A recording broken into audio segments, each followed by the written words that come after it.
আসসালামু আলাইকুম প্রিয় দর্শক, সবাই কেমন আছেন? আশা করি সবাই অনেক ভালো আছেন। যে যেখান থেকে দেখছেন ভিডিওটা একটু শেয়ার করে দিবেন।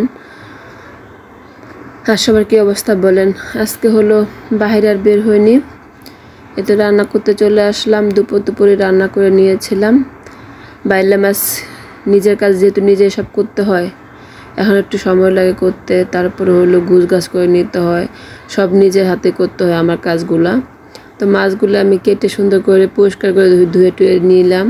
একটা বেগুন ছোট মানে ছিল না, বড়ই ছিল, তো অর্ধেক রাখলে কেমন জানি নষ্ট হয়ে যায়, এই জন্য পুরোটা বেগুন দিচ্ছে। এখন দেখে যে মাছের থেকে বেগুন বেশ হয়ে গেছে গা, সাথে একটা আলু দিয়ে দিচ্ছে। কী অবস্থা, কেটে ফেলছে, এখন দেখে যে মাছ বেশ হয়ে গেছে, এই তরকারি বেশি হয়ে গেছে। এখন মাছ যে আবার নেই, তো তরকারি বেশি হয়ে যাবে, এত তরকারি কী খাবে?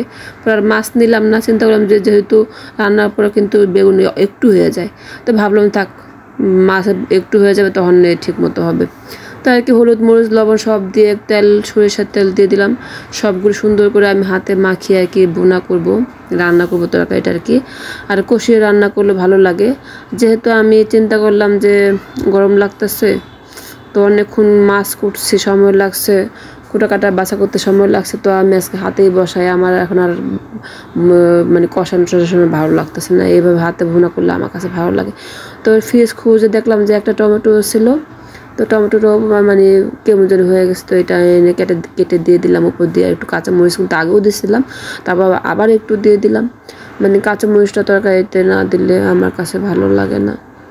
তো এইভাবে তরকারিটা আমি রান্না করে নিলাম। তরকারিটা কিন্তু খেতে খুবই মজা হয়েছিল, খুব দারুণ স্বাদ হয়েছিল তরকারিটা। যদিও আমার অ্যালার্জির সমস্যা, তারপরে কিছু করার নাই আর কি। তো এক তরকারিতে হবে না, তো তরকারি আরেকটা রান্না করব, সেটা শেয়ার করছি আপনার সঙ্গে, পুরো ভিডিওটা দেখবেন।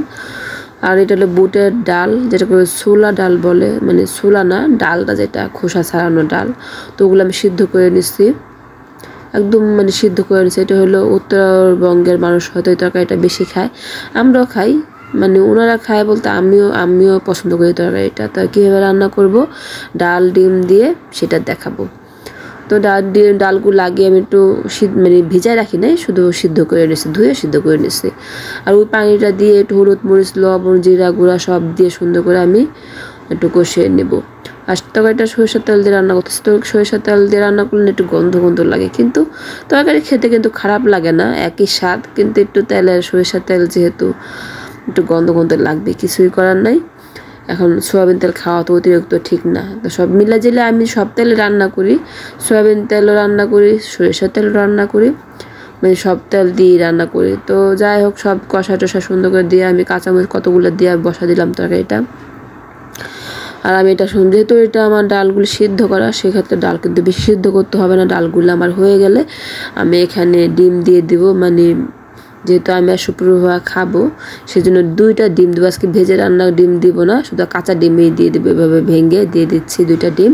আর উপর দিয়ে একটু লবণ দিয়ে দিলাম, কারণ হলো যদি সিদ্ধ না হয়, লবণ না ঢোকে, সেই জন্য মানে ডিমে লবণ না ঢোকে জন্য একটু লবণ দিয়ে দিলাম ছিটে আর কি।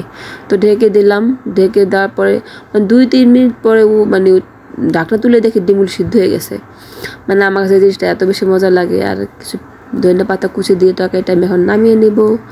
তো রেসিপি 2টাই শেয়ার করে নিলাম, ফুল ভিডিওটা। আর অন্যান্য কিছু মানে ভিডিও করতে গেলে ভিডিওগুলো অনেক বড় হয়ে যেত, যার জন্য আজকে রেসিপিগুলি শেয়ার করে দিলাম আপনাদের সঙ্গে। এইভাবে বুটের ডাল দিয়ে কে পছন্দ করেন, আমার কাছে কিন্তু বিশেষ মানে খুবই মজা লাগে আর কি। বিশেষ করে সকালবেলা রুটি দিয়ে অনেক ভালো লাগে। তো এই তো রান্না শেষ করে খেতে বসে গেলাম। তো আজকে এই পর্যন্তই। ভালো লাগলে একটা লাইক দেবেন সবাই। আসসালামু আলাইকুম সবাইকে।